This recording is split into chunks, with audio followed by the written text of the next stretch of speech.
Marcus Thompson watches his wife Sarah convulse on their kitchen floor, electricity still crackling through her body from the taser. Blood pools beneath her head where she struck the marble counter. The 5 SWAT officers freeze as Marcus speaks. 5 words that will change everything. I know who you are. Before we dive into this incredible story of courage, injustice, and the power of truth, let me know where you're watching from in the comments below. If this story moves you as much as it moved me, please hit that like button and subscribe for more stories that matter. You won't believe what Marcus knew about these officers that made them stop dead in their tracks.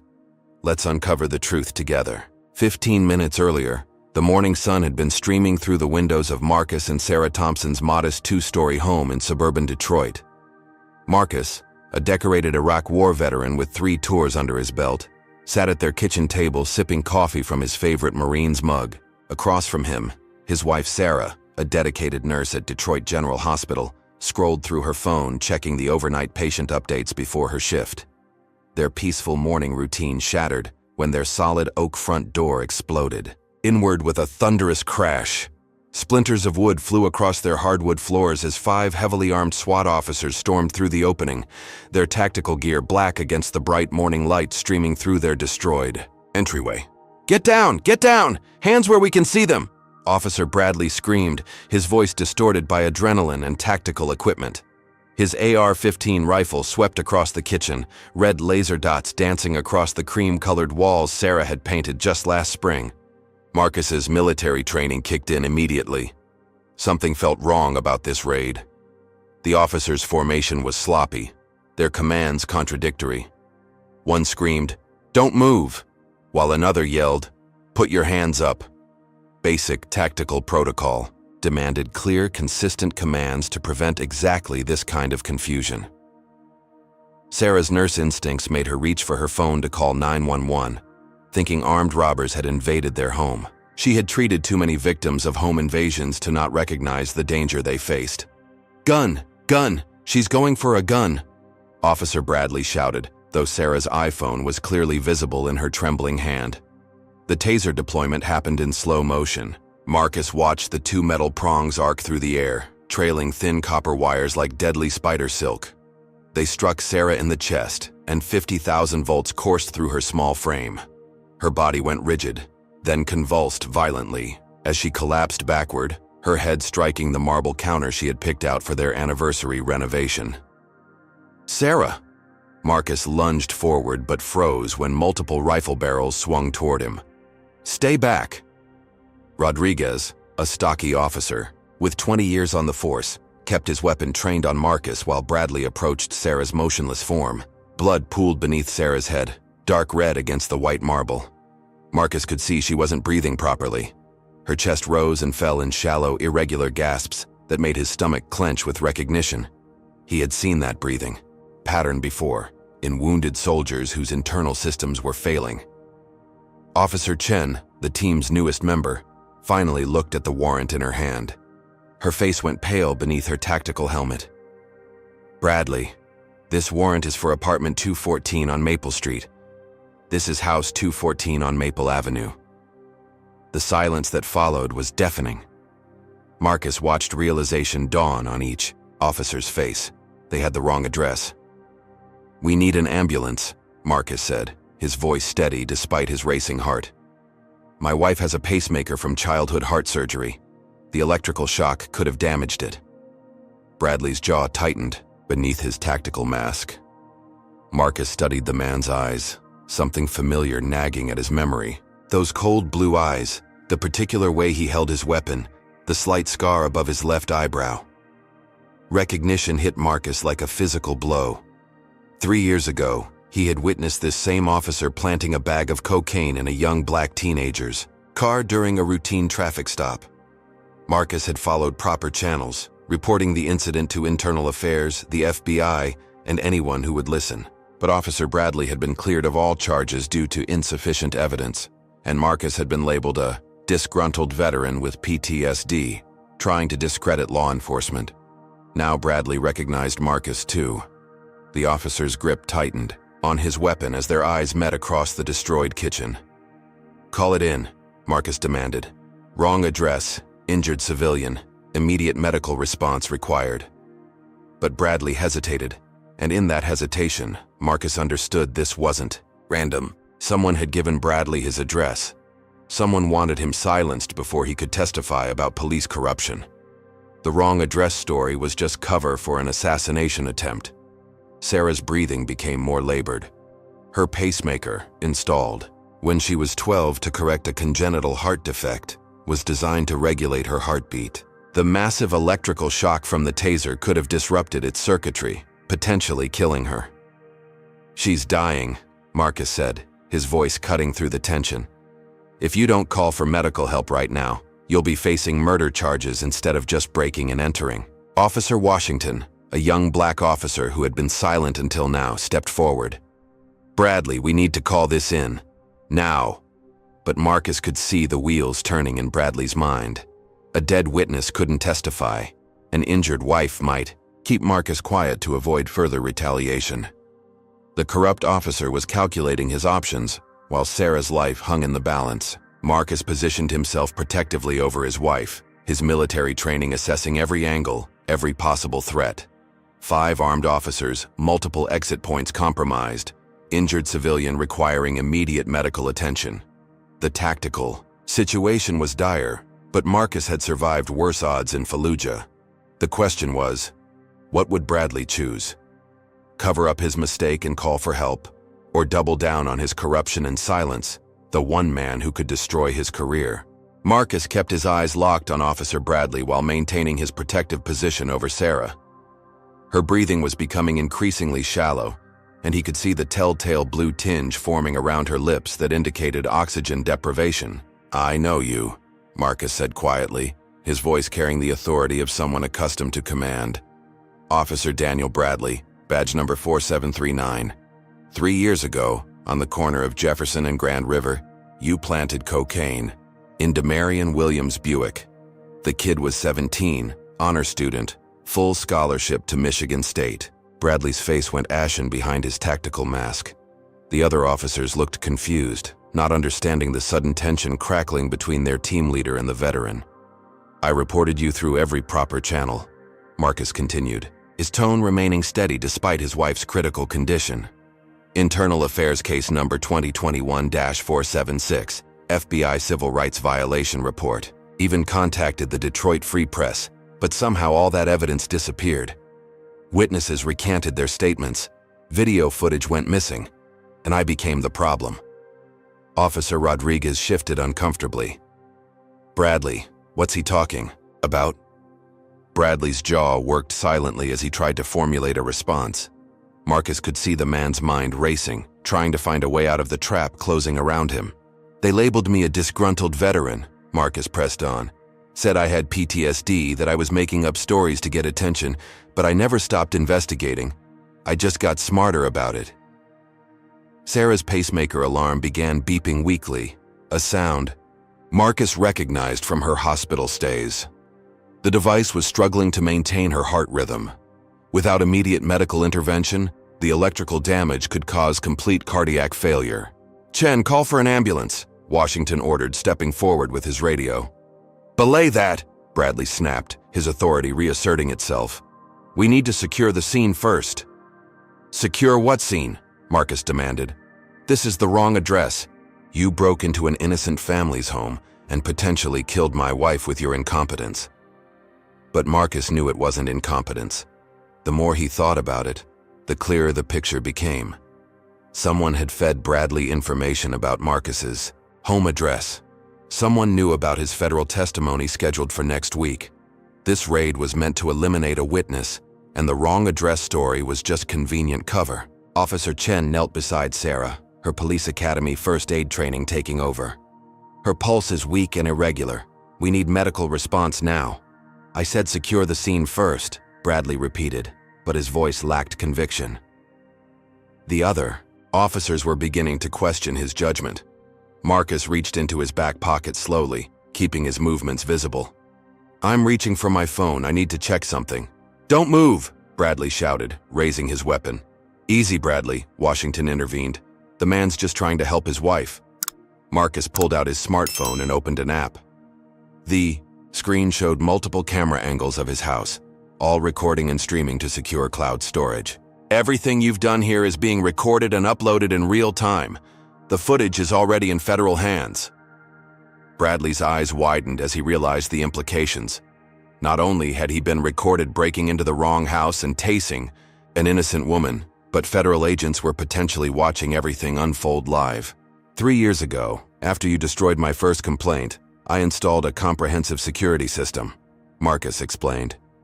Motion sensors, hidden cameras, audio recording, all of it streaming to servers your department can't touch. I've been documenting every threat, every suspicious car parked outside my house, every hang-up phone call. Sarah's breathing became more labored. The pacemaker alarm was beeping more frequently now, indicating her heart was struggling to maintain proper rhythm. She's going into cardiac distress, Chen reported.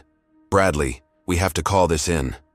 Shut up and let me think, Bradley snarled. Marcus studied the other officers' faces. Rodriguez looked uncomfortable but loyal to his team leader. Chen was clearly distressed about Sarah's condition. Washington appeared torn between following orders and doing what was right. Officer Washington, Marcus addressed the young black officer directly. You know this is wrong. You know what happens when good cops stay silent while corrupt ones destroy lives. Washington's hand moved toward his radio, but Bradley's sharp look stopped him. That kid you planted drugs on, Marcus continued, Demarion Williams. He lost his scholarship, spent 2 years in prison before his conviction was overturned on appeal. His mother died while he was locked up. Heart attack brought on by stress and poverty. She never got to see him vindicated. The words hit Washington like physical blows. Marcus could see the young officer remembering cases he'd been part of, arrests that had seemed too convenient, evidence that had appeared too readily. How many others, Bradley? Marcus asked. How many young black men have you framed? How many families have you destroyed for your arrest statistics and commendations? Bradley's weapon trembled slightly in his grip. The weight of his crimes was pressing down on him, and he knew his only chance of survival was to silence Marcus permanently. The thing is, Marcus said, his voice taking on a dangerous edge, I didn't just document your corruption. I documented your entire network. Every dirty judge who fast-tracked your cases. Every prosecutor who looked the other way. Every politician who protected you in exchange for campaign contributions. Sarah's pacemaker alarm flatlined. The device had finally failed completely, and her heart was no longer receiving the electrical impulses needed to maintain proper rhythm. Marcus immediately began chest compressions, his military medical training taking over. 30 compressions, 2 breaths. Repeat, he muttered, working to manually maintain her circulation. If she dies, Marcus said between compressions, you graduate from corruption to murder. Federal murder. Death penalty case. The kitchen filled with the sound of Marcus counting compressions and Sarah's labored breathing. The SWAT officers stood frozen, watching a decorated veteran fight to save his wife's life while contemplating the destruction of their careers. Bradley's radio crackled to life. Team Alpha, report status. Warrant execution should be complete. The moment of truth had arrived. Bradley could call in the mistake, face disciplinary action, and possibly escape criminal charges. Or he could double down, eliminate the witness, and hope his corruption network could cover up one more crime. Marcus looked up from his wife's still form, his eyes meeting Bradley's with absolute resolve. What's it going to be, Officer Bradley? Are you a cop who made a mistake, or are you a murderer? Bradley's finger hovered over his radio button as Marcus continued performing CPR on Sarah. The other officers watched their team leader, waiting for orders that would define their careers and their consciences. Team Alpha to dispatch. Bradley finally spoke into his radio, his voice carefully controlled. We have a medical emergency at the scene. Request ambulance response. But Marcus could see the calculation in Bradley's eyes. This wasn't about doing the right thing. This was about damage control. Copy that, Team Alpha. Nature of medical emergency? Bradley hesitated. Suspect had a medical episode during arrest. Negative, Marcus said loudly enough for the radio to pick up. This is the wrong address. My wife was tased by officers who broke into our home by mistake. Bradley's face flushed with anger. Dispatch, disregard last transmission. Scene is not secure. Will update when situation is controlled. Rodriguez stepped forward. Bradley, what's going on here? This really is the wrong address. Shut up, Rodriguez, Bradley snapped. We don't know what we're dealing with yet. Marcus paused his chest compressions to check Sarah's pulse. Still weak, still irregular, but at least her heart was beating. Officer Rodriguez, my name is Marcus Thompson. I'm a disabled veteran and federal witness. This raid was designed to silence me before I testify next week about police corruption. Federal witness? Chen asked, her voice rising with concern. Bradley was losing control of his team, and everyone could see it. Don't listen to him. He's trying to manipulate you. Probably has PTSD, making up conspiracy theories. But Marcus had anticipated this response. From his pocket, he produced a federal subpoena with next week's date clearly visible. United States District Court, Eastern District of Michigan. Case number 2024, CR 0734, United States versus Bradley and others. The document made everything real. This wasn't random. This wasn't coincidence. Someone had specifically targeted Marcus Thompson, and Officer Bradley was directly implicated. Others? Washington asked, reading over Marcus's shoulder. 17 defendants, Marcus confirmed. Police officers, prosecutors, judges, and city officials. 3 years of investigation culminating in federal RICO charges. Rodriguez's face went pale. RICO? That's organized crime. Organized corruption, Marcus corrected. Systematic civil rights violations, evidence tampering, bribery, and conspiracy, all designed to maintain high conviction rates in predominantly black neighborhoods. Comment number 1 if you think Officer Washington should have spoken up immediately, or comment number 2 if you believe he was right to wait and gather more information. Don't forget to hit that like button and subscribe, because this story is about to take another shocking turn. What do you think Bradley will do when he realizes the entire federal government is watching his every move? Will he try to cover up his crimes, or will desperation drive him to even more dangerous actions? Bradley reached for his body camera and switched it off. Equipment malfunction, he announced to his team. Turn off your cameras until we can sort this out. That's tampering with evidence, Marcus warned. Every action you take is being recorded by my security system and transmitted in real time. But Bradley was beyond caring about legal niceties. His career, his freedom, possibly his life were at stake. Rodriguez, Chen, Washington, cameras off, now. Rodriguez complied immediately, his 20-year career built on following orders without question. Chen hesitated but eventually switched off her camera. Washington's hand moved toward his camera but stopped. I said cameras off, Washington. I think we should leave them on, Washington replied quietly. For our own protection. The division within the team was becoming clear. Bradley's authority was cracking under the pressure of his exposure, and his fellow officers were beginning to choose sides. Marcus resumed CPR on Sarah while speaking to the room. Officer Washington, 3 months ago you arrested Malik Johnson on drug possession charges. Do you remember that case? Washington nodded slowly. The drugs were found in a jacket pocket that Johnson swore wasn't his. The jacket was 3 sizes too big, brand new with tags still attached. Sound familiar? Plant evidence is Bradley's signature, Marcus continued between compressions. Always the same pattern. Traffic stop, search reveals drugs in clothing. That doesn't fit. Quick plea bargain to avoid trial. That's enough, Bradley growled. Washington, I'm ordering you to turn off that camera. And I'm ordering him to leave it on, a new voice said from the destroyed doorway. Everyone turned to see a woman in a dark suit, her FBI credentials clearly visible. Agent Jennifer Huang stepped through the splintered doorframe, her weapon drawn but pointed at the floor. Agent Huang, FBI, Officer Bradley, you and your team are to stand down immediately. Bradley's face went white. The federal investigation had just escalated from theoretical to immediate reality. This is our jurisdiction, Bradley protested weakly. Not anymore, Agent Huang replied. As of 6 a.m. this morning, your precinct is under federal oversight.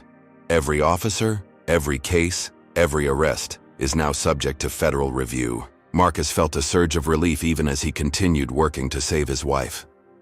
The cavalry had arrived, but Sarah's condition was still critical. Agent Huang, Marcus called out. My wife needs immediate medical attention. Her pacemaker was damaged by the taser. Ambulance is 2 minutes out, Huang confirmed. Just keep doing what you're doing. Bradley looked around the room desperately. His corrupt network was collapsing, his fellow officers were abandoning him, and federal agents were taking control of his crime scene. This is all a misunderstanding, Bradley said, his voice taking on a pleading tone. Wrong address, equipment malfunction, accidents happen. 18 months of wiretaps say otherwise, Agent Huang replied. We have you on tape planning this. Raid Officer Bradley. We know you received Marcus Thompson's address from Detective Morrison at the 5th Precinct. We know you've been tracking Mr. Thompson's movements for weeks. The revelation hit the room like a bomb. Not only was this raid planned, but it involved multiple precincts and multiple conspirators. Rodriguez stepped away from Bradley as if he were radioactive. I didn't know, he said to Agent Huang. I thought this was a legitimate warrant execution. We know, Officer Rodriguez. You and Officers Chen and Washington are not targets of this investigation, but your cooperation will be essential in prosecuting those who are. Sarah's breathing improved slightly, and Marcus felt a weak but steady pulse return. The manual CPR was working, but she needed professional medical intervention to survive. Where's that ambulance? Marcus demanded. 30 seconds, Huang replied. Bradley made one last desperate play. They're lying. This is all fabricated evidence.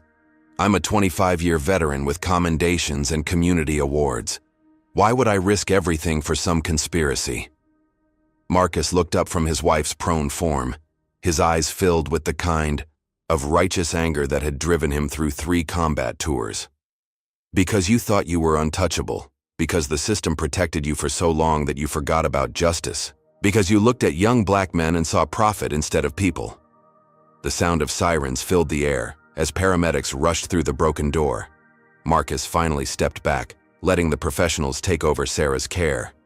But as the EMTs worked to stabilize his wife, Marcus kept his eyes on Bradley. The corrupt officer was cornered, desperate, and still armed. In Marcus's experience, that was when dangerous men became most unpredictable. The question was, would Bradley surrender peacefully, or would he try to take others down with him? The paramedics worked with professional efficiency, quickly assessing Sarah's condition while Marcus provided crucial medical history. Pacemaker implanted at age 12, model number ST4772, last battery replacement 18 months ago. Taser deployment caused electrical interference, possible device malfunction. Got it, the lead paramedic, a middle-aged black woman named Davis, replied. We're seeing irregular heart rhythm consistent with pacemaker disruption. We need to get her to cardiac surgery immediately. Agent Huang maintained her position near the door while the EMTs prepared Sarah for transport. Officer Bradley stood rigid against the kitchen wall, his weapon holstered, but his hand resting on the grip. The other 3 officers occupied different positions throughout the room, their loyalties clearly divided. Officer Washington stepped closer to Marcus as Sarah was loaded onto a stretcher. Mr. Thompson, I need you to know that not all of us are like Bradley. Some of us became cops to protect and serve, not to exploit and destroy. I know, Marcus replied, his eyes following Sarah as she was wheeled toward the ambulance. That's why I documented everything so carefully. Good cops need evidence to fight the bad ones. Washington glanced at his body camera, its red recording, light still blinking. What evidence? What exactly do you have? Marcus smiled grimly. 3 years' worth. Financial records showing Bradley's income exceeding his salary by $300,000 annually. Bank accounts in fake names, real estate purchases that coincide with major drug busts, and video footage of evidence being planted in over 40 cases. Officer Chen audibly gasped. 40 cases? How is that possible? Easy, Marcus explained. Traffic stops in black neighborhoods, young men with no prior records, drugs conveniently found in plain sight, quick arrests, fast prosecutions, high conviction rates. Bradley gets commendations, prosecutors get statistics, judges get re-elected, and the system keeps rolling. Rodriguez shook his head in disbelief. I've been on some of those stops. I thought we were just good at finding evidence. You were good, Marcus confirmed, but not at finding evidence. You were good at following Bradley's lead without asking questions. Agent Huang spoke into her radio. Control, this is Huang.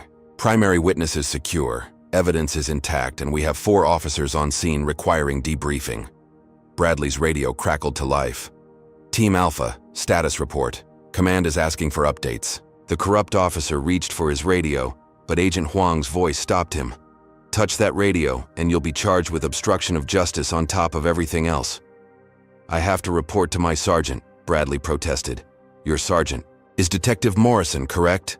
Huang asked with a knowing smile. The same Detective Morrison who provided you with Marcus Thompson's home address? The same Detective Morrison who's been under federal surveillance for 6 months? Bradley's face crumpled as he realized the scope of the investigation. His entire support network was compromised. Marcus pulled out his phone and showed the screen to Washington and Chen. Multiple camera angles displayed real-time footage of federal agents surrounding the police station, executing search warrants, and arresting officers throughout the precinct. This isn't just about Bradley, Marcus explained. This is about systematic corruption that goes all the way to the top. Judges who rubber-stamp warrants, prosecutors who ignore evidence, politicians who take bribes to look the other way. Washington studied the phone screen with growing horror. How many cops are involved? 17 in your precinct alone, Agent Huang answered. Plus 12 in the 5th precinct, 8 in the 3rd, and 6 in the prosecutor's office. The magnitude of the corruption network was staggering. Entire police districts had been compromised, turning law enforcement into an organized criminal enterprise.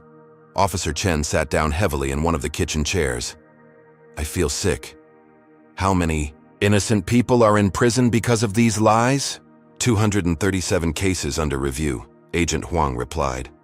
Most involving young black men with no prior records who pled guilty to avoid lengthy trials. Marcus watched Sarah's ambulance disappear down the street, its sirens fading into the distance. His wife was fighting for her life because corrupt police officers had tried to silence him before he could expose their crimes.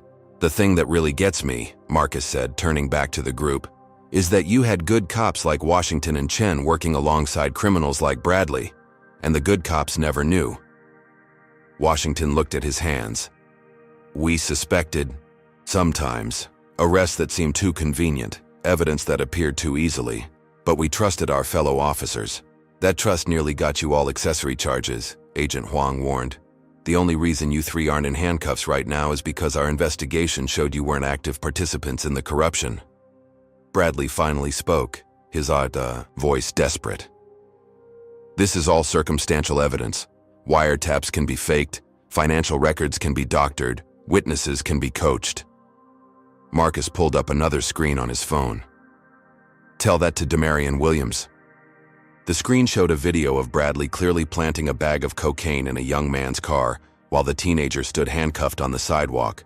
The footage was crystal clear, shot from Marcus's dash cam during a chance encounter 3 years earlier. I was driving home from a VA appointment when I saw the traffic stop, Marcus explained. Something about it looked wrong, so I pulled over and started recording. I watched you plant evidence with my own eyes. Bradley stared at the video in shock. That's impossible. I checked for witnesses. You checked for people, Marcus corrected. You didn't check for cameras. Officer Rodriguez stepped away from Bradley, as if physically distancing himself from the corruption. 20 years on the force, and I've been working with a criminal. This whole time. Not just a criminal, Agent Huang clarified. A criminal organization. Bradley wasn't working alone. Every planted evidence case required cooperation from dispatch, patrol officers, detectives, prosecutors, and judges. The kitchen fell silent as everyone contemplated the vast scope of the conspiracy. Decades of law enforcement work had been compromised by systematic corruption that reached every level of the justice system. Marcus's phone buzzed with a text from the hospital. Sarah was in surgery, her condition stable but critical. The pacemaker replacement would take several hours and her recovery was uncertain. "I need to get to the hospital," Marcus announced. "We'll escort you," Agent Huang promised. "But first, I need statements from Officers Washington, Chen, and Rodriguez about everything they witnessed here today." Bradley made one final desperate attempt to control the situation.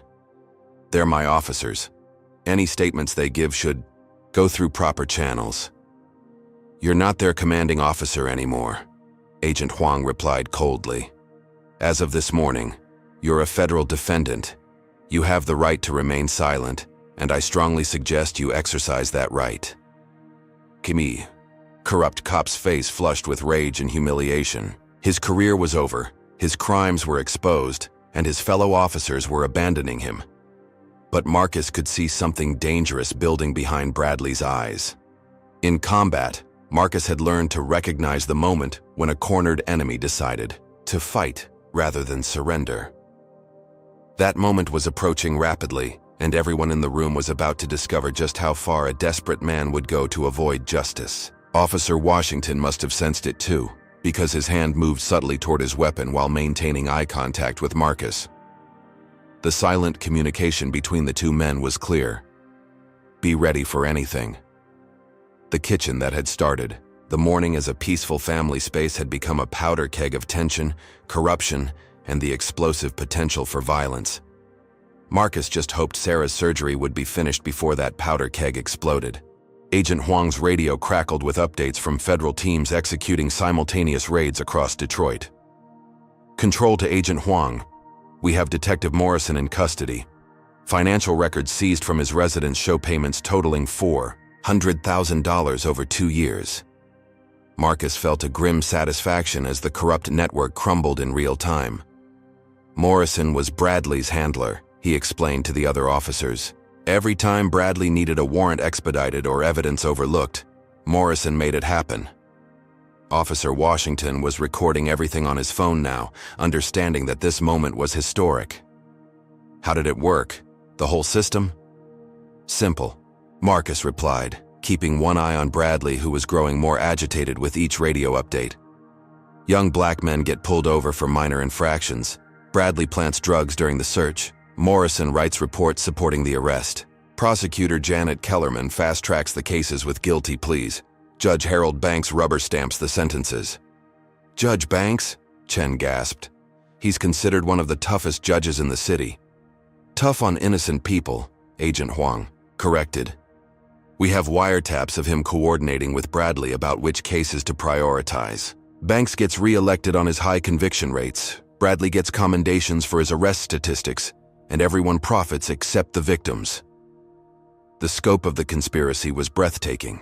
Marcus had spent 3 years documenting a criminal enterprise that had corrupted the entire justice system, from street level to the courthouse. Bradley's radio erupted with frantic chatter as more arrests were announced. "All units, Detective Morrison is in federal custody. Repeat, Detective Morrison has been arrested by federal agents. Sergeant Kelly to all units, do not respond to federal agents without union representation present. Control to all units, Judge Banks has been arrested at his residence. Federal marshals are executing warrants throughout the courthouse." Each announcement hit Bradley like a physical blow. His support network wasn't just compromised, it was completely destroyed. Marcus pulled up financial records on his phone, spreading them across the kitchen table. Here's how they laundered the money. Bradley receives cash payments for evidence planting. Morrison deposits the money in shell companies. Banks invests the proceeds in real estate developments. Kellerman gets kickbacks through her husband's consulting firm. Rodriguez studied the documents with growing disgust. "This is why my arrest statistics never matched Bradley's. I was actually following the law." "Your honesty probably saved your career," Agent Huang noted. "We've been monitoring communication patterns and your name never came up in conspiracy discussions." Officer Chen pointed to one of the financial documents. "This shows payments to police officers I've never heard of. Who are they?" "Retired. Cops working as private security," Marcus explained. "They provide muscle when witnesses get too curious or victims demand too much attention. Intimidation, harassment, sometimes worse." Bradley finally snapped. You think you're so smart, Thompson? You think exposing this changes anything? There are networks like this in every major city. You've just scratched the surface. Maybe, Marcus acknowledged, but this particular network is finished, and your confession is being recorded by multiple devices. Agent Huang spoke into her radio again. Control suspect just made incriminating statements. Request additional units for transport. That wasn't a confession, Bradley protested. I was speaking hypothetically. Tell it to a jury, Marcus replied. The kitchen filled with new voices as additional federal agents entered through the destroyed door. They moved with the precision of professionals executing a well-planned operation. Agent Huang, one of the newcomers reported, we have Janet Kellerman in custody. She was attempting to flee the country when we arrested her at Detroit Metro Airport. Marcus smiled coldly. Kellerman prosecuted 87 cases based on Bradley's evidence. 87 young men imprisoned on fabricated charges. Washington shook his head in disbelief. How do you even begin to fix something like this? You start by telling the truth, Marcus replied. Every victim gets their conviction overturned. Every family gets compensation. Every corrupt official goes to prison for a very long time. Agent Huang addressed the three honest officers. Washington, Chen, Rodriguez, you're going to be crucial witnesses in the prosecutions. Your testimony about normal police procedures will help prove how far these defendants deviated from standard practice. Bradley laughed bitterly. Standard practice? You want to know what standard practice really is? Quotas, statistics, pressure, from supervisors to make arrests whether they're justified or not. The system creates cops like me. The system doesn't create criminals, Marcus countered. It creates opportunities. You chose to exploit those opportunities instead of fighting to change them. Another radio update crackled through the room. Control to all units, Judge Banks is claiming ignorance of the conspiracy. He's requesting witness protection in exchange for cooperation. Bradley's face twisted with rage. That coward. He was the one who suggested we expand operations to other precincts. The admission hung in the air like a smoking gun. Bradley had just implicated himself in conspiracy charges that could carry life sentences. Officer Washington looked directly at Bradley. Why? Why destroy so many lives for money? You wouldn't understand, Bradley sneered. 25 years on the force, watching criminals walk free on technicalities while good cops get blamed. For everything wrong with society, the system was already broken. I just figured out how to make it work for me. Marcus stood up slowly, his military bearing evident in every movement. Those weren't criminals walking free, Bradley. Those were innocent people protected by constitutional rights. The same rights I swore to defend when I served overseas. Your service doesn't make you better than me, Bradley shot back. No, Marcus agreed. But my choices do. Agent Huang stepped between them as tension escalated. Bradley, you have the right to remain silent. I suggest you start exercising that right. But Bradley was beyond rational thought. 3 years of investigation were collapsing his entire world, and desperation was driving him toward increasingly dangerous decisions. Marcus could see the change in Bradley's posture, the slight shift in his stance that indicated preparation for violence. Every instinct honed by combat experience screamed that the situation was about to explode. Agent Huang, Marcus said quietly, you might want to have your people ready. Bradley's about to do something stupid. Like what? She asked. Like try to eliminate witnesses before they can testify. The words had barely left Marcus's mouth when Bradley's hand moved toward his weapon. The corrupt cop had decided that if his career was over, he would take his accusers with him. What happened next would determine whether justice would be served, or whether Bradley's corruption would claim even more victims. Bradley's hand closed around his service weapon, but Officer Washington was faster. Years of patrol work had honed the young officer's reflexes, and he recognized the deadly intent in Bradley's movements before anyone else. Gun! Washington shouted, drawing his own weapon and training it on Bradley. Drop your weapon, drop it now! The kitchen erupted in chaos as federal agents and police officers drew weapons, creating a deadly crossfire with Marcus trapped in the middle. Agent Huang barked orders while Bradley backed toward the corner, his weapon half drawn from its holster. "Everyone stand down," Agent Huang commanded. "Bradley, remove your hand from your weapon immediately." But Bradley's eyes had taken on the wild look of a cornered animal. 25 years of corruption were crashing down around him, and his desperation had pushed him beyond rational thought. "You want to destroy my life?" Bradley snarled, his weapon now fully drawn but not yet pointed at anyone. "Fine, but I'm not going down alone." Marcus remained perfectly still, his combat experience telling him that sudden movements could trigger a massacre. "Bradley, think about what you're doing. There are federal agents here. If you fire that weapon, you'll be killed instantly. Better than spending the rest of my life in federal prison," Bradley replied, sweat beading on his forehead despite the cool morning air flowing through the destroyed door. Officer Chen had taken cover behind the kitchen island, her own weapon, drawn but trembling in her hands.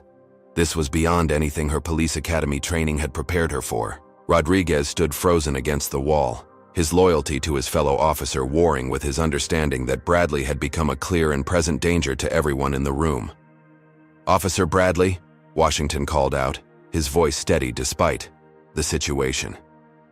"I've worked with you for 3 years. You taught me how to write reports, how to handle difficult suspects, how to be a better cop. Don't throw away whatever good you've done by making this worse." Bradley's weapon wavered as Washington's words penetrated his panic. For a moment, humanity flickered in his eyes. "The good I've done?" Bradley laughed bitterly. "Washington, you still don't get it. Everything I taught you was designed to make you complicit in my crimes.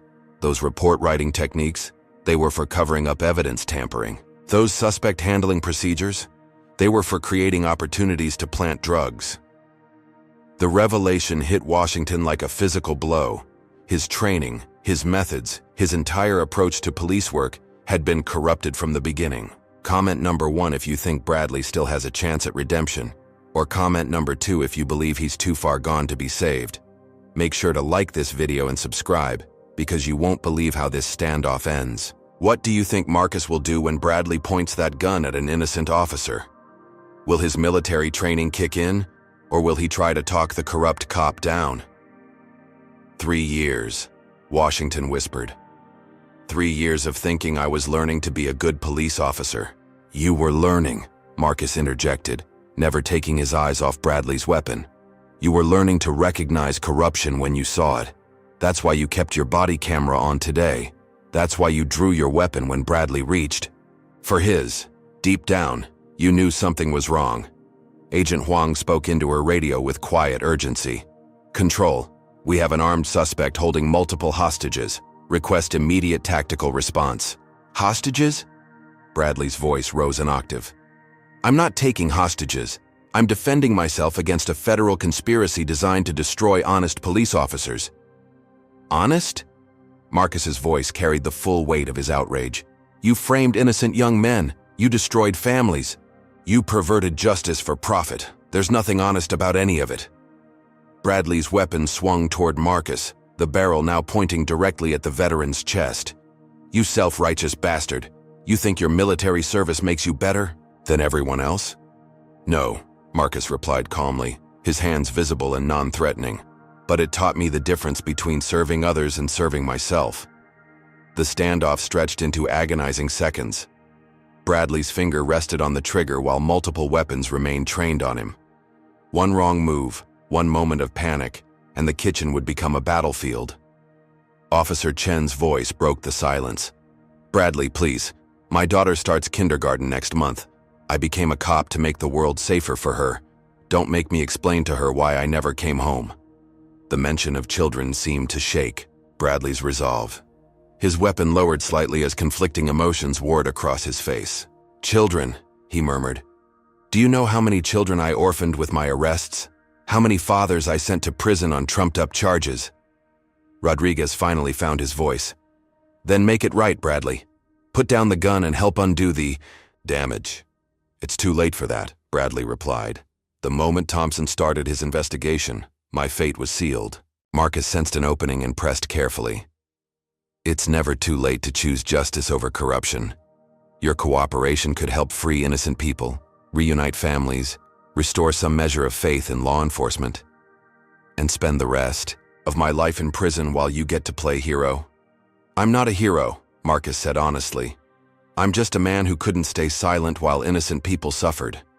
Agent Huang's radio crackled with updates. Control to Agent Huang, tactical team, is in position, awaiting orders. Bradley heard the transmission and his grip tightened on his weapon. Snipers? You brought snipers to kill me? No one wants to kill you, Agent Huang assured him. We want you to surrender peacefully so you can face justice in a courtroom, not a morgue. Justice? Bradley's laugh was edged with hysteria. There's no justice in this system, just winners and losers, predators and prey. I chose to be a predator instead of prey. You chose wrong, Washington said firmly. And so did I, every time. I stayed silent when something seemed off about your arrests. The young officer's confession seemed to penetrate Bradley's rage. You really didn't know? I suspected, Washington admitted, but I didn't want to believe a fellow officer could be so corrupt. I thought loyalty meant protecting the badge, not the person wearing it. Marcus watched the interplay between the two officers, sensing that Washington's honesty might be the key to resolving the standoff peacefully.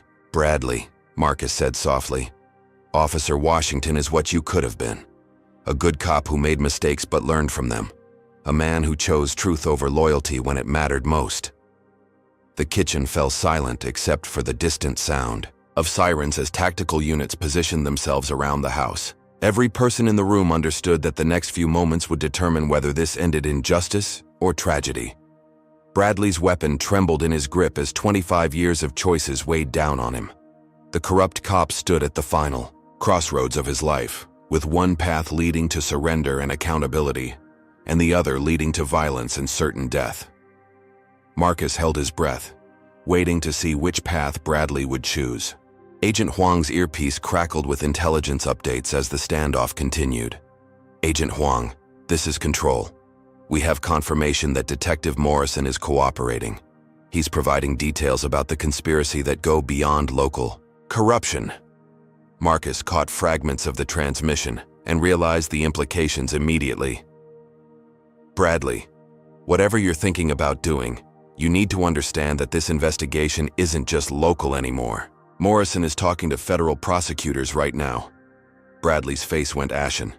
Morrison wouldn't betray me. We've been partners for 15 years. Your partner just gave us recordings of conversations between you and Judge Banks, Agent Huang announced. Conversations where you discussed expanding operations to include federal cases. The weapon in Bradley's hand wavered as the scope of his exposure became clear. Federal cases meant federal sentences, and federal sentences meant decades in maximum security. Prison. Officer Washington kept his weapon trained on Bradley while speaking in measured tones. What federal cases? Bradley, what else have you been involved in? Marcus had suspected the corruption network extended beyond local jurisdiction, but hearing federal confirmation sent chills down his spine. DEA cases, he said, pieces of the puzzle clicking together. You've been planting evidence in federal drug investigations. Shut up, Bradley snarled, but his denial lacked conviction. Agent Huang's radio provided devastating details. Control to Agent Huang, Morrison confirms that Bradley provided planted evidence in 17 federal drug cases over the past 2 years, cases involving interstate trafficking charges. Rodriguez staggered backward as if physically struck. Federal trafficking charges carry 20-year minimum sentences. How many innocent people are serving decades because of lies? 17 that we know of, Agent Huang replied grimly. Possibly more as the investigation expands. The kitchen felt smaller as the weight of Bradley's crimes pressed down on everyone present. This wasn't just local corruption. It was a systematic attack on federal justice that had destroyed dozens of lives. Marcus's phone buzzed with a text from the hospital. Sarah was out of surgery, her pacemaker successfully replaced, but she remained in critical condition. The news gave him strength to continue confronting the man who had nearly killed his wife. Here's what I don't understand, Bradley, Marcus said, his voice cutting through the tension. Local corruption pays bribes, maybe a few thousand per case. Federal trafficking cases must have been worth serious money. Who was paying you? Bradley's silence was answer enough. The corruption network wasn't just about individual officers padding their income. It was about organized crime infiltrating federal law enforcement. Agent Huang spoke into her radio again. Control, request immediate background on all federal cases involving Bradley's testimony over the past 5 years. Copy that. Also be advised, we have communications intercepts indicating Bradley may have been receiving payments from the Torino crime family. The name hit the room like a thunderbolt. The Torino family controlled drug trafficking throughout the Great Lakes region, and their influence extended from Detroit to Chicago to Cleveland. Officer Chen lowered her weapon slightly, overwhelmed by the revelation. Organized crime? Bradley, you were working for the mob? I was working for my family, Bradley shot back. 25 years of police salary wasn't enough to send my kids to college, buy a decent house, provide for my wife's medical bills. So you destroyed other families to protect your own, Marcus observed coldly. Bradley's weapon swung back toward Marcus. Don't you dare judge me. You have no idea what it's like to watch your wife suffer because you can't afford proper medical care. The irony was crushing. Bradley's wife's medical needs had driven him to corruption, while his corruption had nearly killed Marcus's wife. My wife is in surgery right now because of your choices, Marcus replied. Her pacemaker failed because you tased her to cover up your crimes. How is that different from what you claim motivated you? Agent Huang's earpiece provided more devastating intelligence. Agent Huang, we have confirmation that Bradley received over $2 million from organized crime sources over 3 years. Money was laundered through construction companies owned by Torino associates. $2 million. The number reverberated through the kitchen as everyone contemplated the scope of Bradley's betrayal of his oath, his community, and his fellow officers. Rodriguez found his voice. 2 million. Bradley, how many cases? How many innocent people?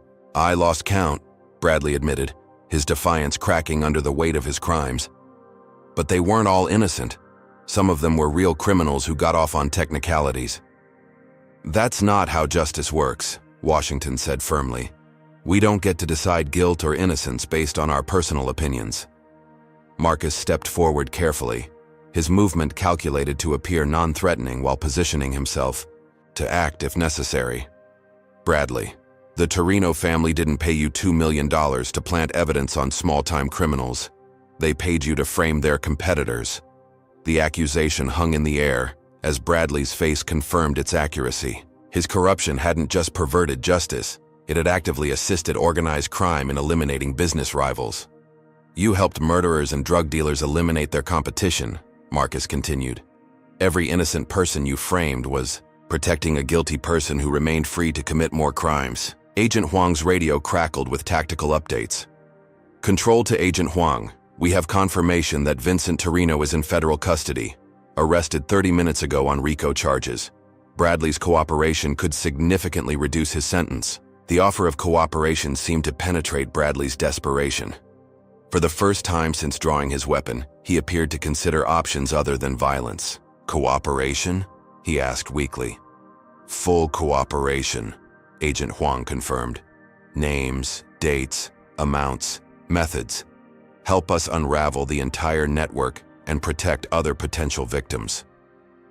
Marcus watched Bradley's face as the corrupt officer contemplated his choices.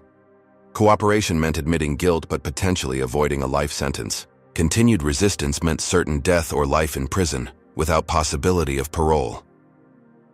Vincent Torino kills cooperating witnesses, Bradley said quietly.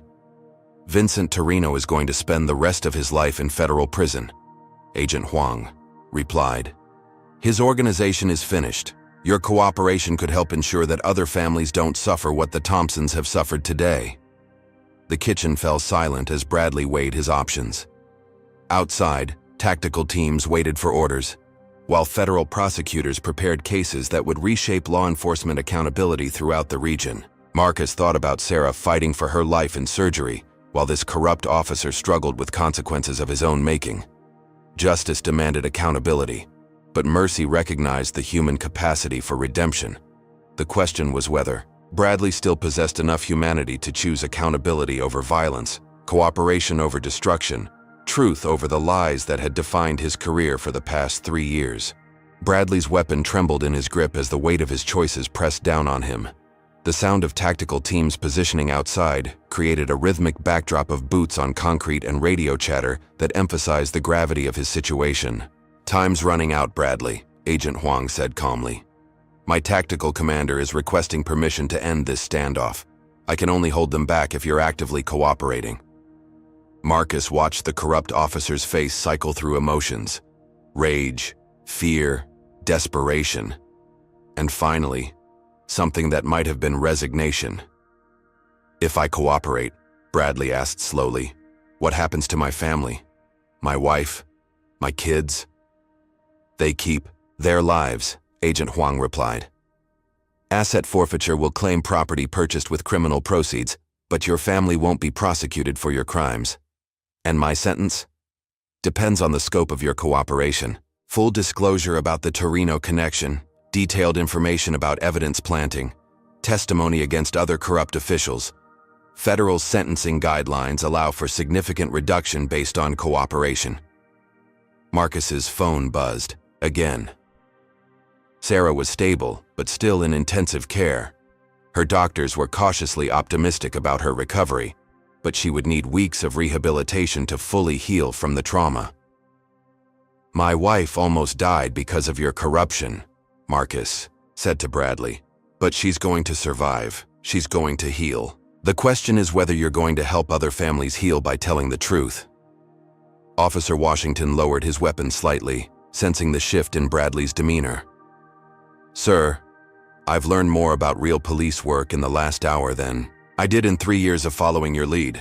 Don't make your final lesson about choosing violence over accountability." The young officer's words seemed to reach something human still buried beneath Bradley's corruption. The corrupt cop's shoulders sagged as he finally acknowledged the magnitude of his crimes. "Vincent Torino approached me 4 years ago," Bradley began, his voice barely above a whisper. "My wife's cancer treatments were bankrupting us," he offered. "Easy money for simple favors." Agent Huang activated her recording device as Bradley continued his confession. "Started small.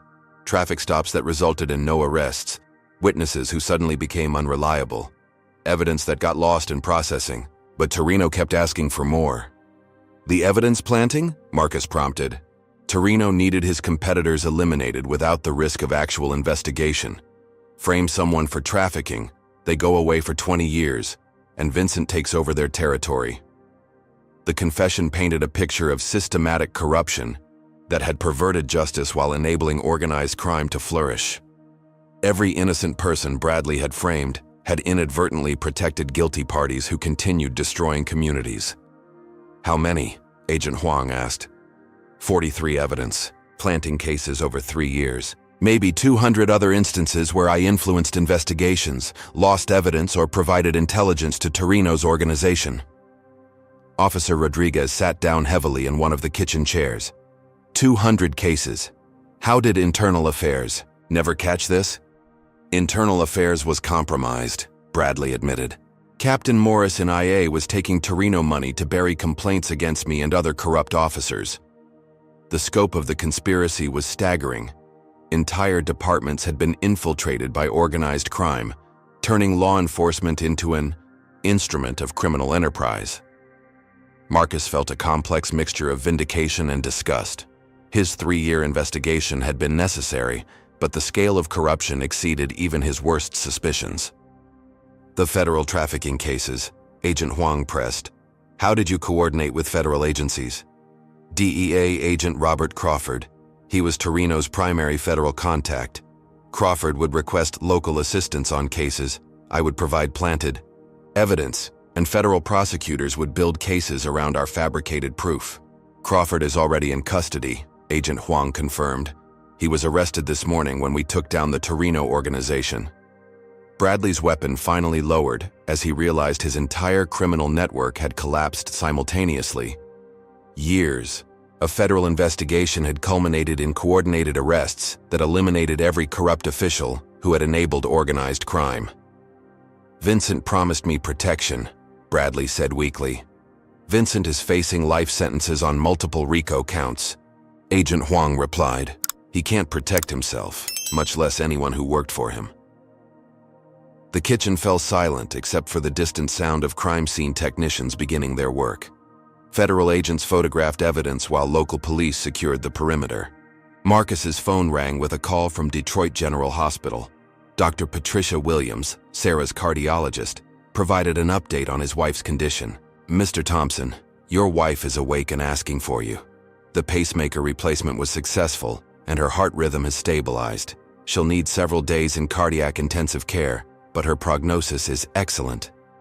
Relief flooded through Marcus as he realized Sarah would survive Bradley's assault. Justice was important, but nothing mattered more than his wife's life. Bradley, Marcus said, pocketing his phone.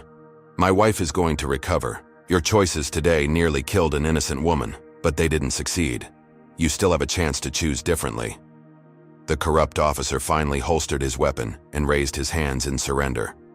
I want to make a full statement. Everything I know about Torino, about Crawford, about all of it. Agent Huang stepped forward with handcuffs. Daniel Bradley, you're under arrest for conspiracy, civil rights violations, evidence tampering, and attempted murder. You have the right to remain silent.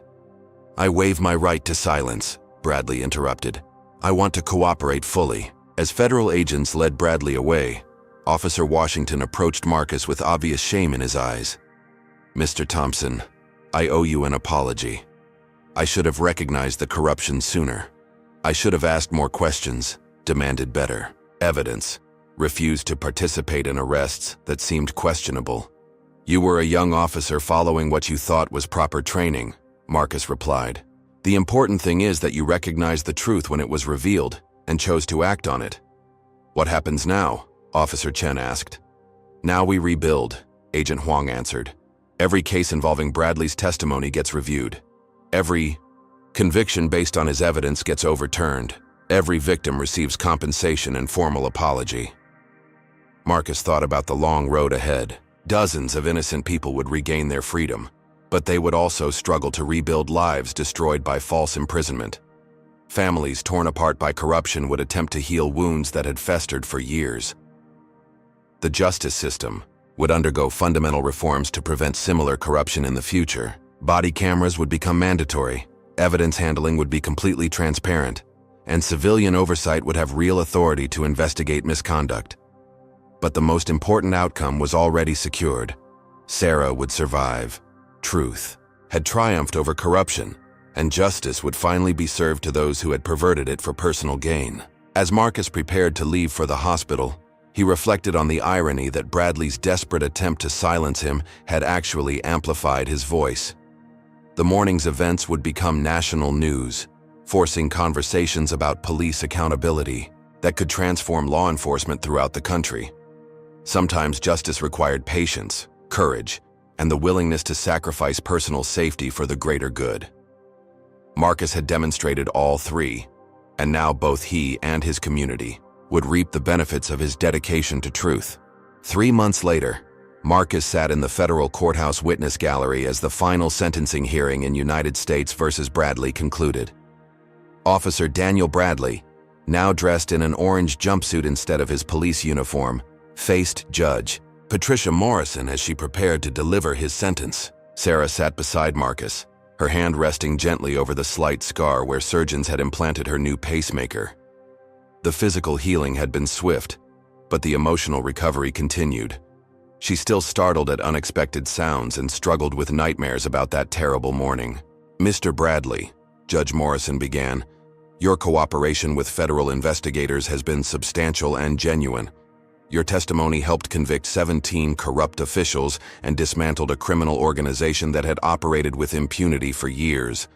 Marcus watched Bradley's face as the judge spoke. The former police officer had lost weight during his months in federal custody, and his eyes held a haunted quality that suggested genuine remorse. However, the judge continued, the scope of your crimes was extraordinary. 43 cases of evidence planting, 200 instances of corrupting investigations, and systematic civil rights violations that destroyed innocent lives. The courtroom was packed with victims and their families. Young men who had served years in prison for crimes they didn't commit sat alongside their mothers, wives, and children. The human cost of Bradley's corruption filled every seat. "Your cooperation warrants significant consideration," Judge Morrison concluded, "but justice demands accountability. The court sentences you to 15 years in federal prison, followed by 5 years of supervised release." 15 years. Marcus felt a complex mixture of satisfaction and sadness. Bradley would pay for his crimes, but no sentence could restore the lost years of his victims or heal the trauma inflicted on families torn apart by false imprisonment. As court officials led Bradley away, he stopped beside Marcus's row. "Mr. Thompson, I know my apology means nothing after what I did to your wife, but I want you to know that testifying against Torino's organization was the first honest thing I'd done in years." Marcus studied the man who had nearly destroyed his life. "Your honesty helped free innocent people and prevent future victims. That counts for something." Bradley nodded gratefully before being escorted from the courtroom. Marcus would never forgive the corruption that had nearly killed Sarah, but he could acknowledge the courage it had taken for Bradley to choose truth over self-preservation. As the courtroom emptied, a young woman approached Marcus with obvious nervousness. She was in her early 20s, professionally dressed, with dark hair and familiar blue eyes. "Mr. Thompson? My name is Jessica Bradley. I'm Daniel Bradley's daughter." Marcus felt Sarah tense beside him as they recognized the family resemblance. This was the corrupt officer's child, but what did she want with them? "I'm a third-year law student at University of Michigan," Jessica continued, her voice shaking slightly. "I need to tell you something that wasn't revealed during the trials." Sarah found her voice first. "What could you possibly need to tell us?" Jessica looked around the nearly empty courtroom before answering. "I was the one who started the investigation into my father's corruption." The admission hit Marcus like a physical blow. "You? But how?" 3 years ago, I was working as a legal intern at the public defender's office. I started noticing patterns in cases where my father was the arresting officer.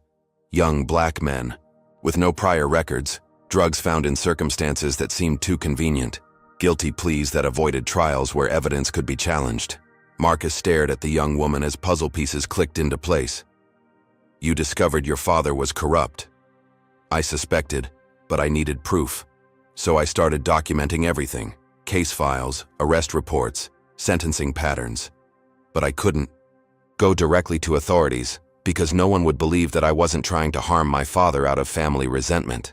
Sarah leaned forward with growing understanding. "So you found someone else to carry the investigation." "I researched victims of my father's arrests and found cases where innocent people had been imprisoned. Your investigation into Demarion Williams's case caught my attention because you were asking the right questions." Marcus remembered the anonymous tips that had guided his investigation. Phone calls from untraceable numbers, documents left in his mailbox, information that had always proven accurate and crucial. "You were feeding me evidence," he realized. Jessica nodded, tears forming in her eyes. "I couldn't live with the knowledge that my father was destroying innocent lives, but I also couldn't destroy my family by publicly accusing him without irrefutable proof. So you helped me build the case that would expose him. I thought it would be clean. Anonymous tips leading to official investigation. My father arrested and prosecuted without anyone knowing his own daughter had betrayed him. But when he realized you were getting close to exposing the Torino connection, he became desperate." Marcus understood the final piece of the puzzle. He figured out you were the source. 2 weeks before the raid on your house, my father confronted me. He had traced some of the information leaks back to my access at the public defender's office. He was furious, desperate, and talking about eliminating the threat to his freedom. Sarah gasped as the implications became clear. The raid wasn't just about silencing Marcus. It was about stopping the daughter who had exposed her own father. "I never intended for anyone to get hurt," Jessica said, her voice breaking. "I just wanted the corruption to stop.